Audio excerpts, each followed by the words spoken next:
लोकनेते बाळासाहेब देसाई, ग्राम सचिवालय, ग्रामपंचायत मल्हारपेठ, डॉक्टर नानासाहेब धर्माधिकारी प्रतिष्ठान यांच्या विद्यमाने पंढरपूर चिपळूण रोजवर रस्ता दुतर्फा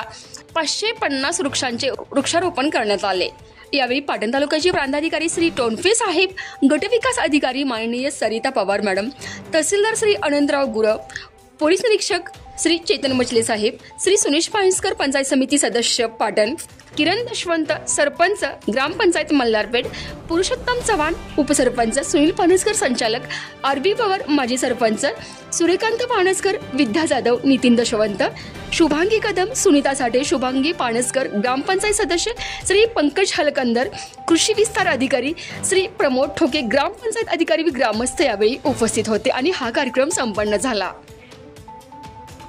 आणि या महत्त्वपूर्ण अपडेटसाठी सतर्क न्यूज मुख्य संपादक विराट कदम सह संतोषी जगदाळे, सतर्क न्यूज मल्हारपेठ, पाटण।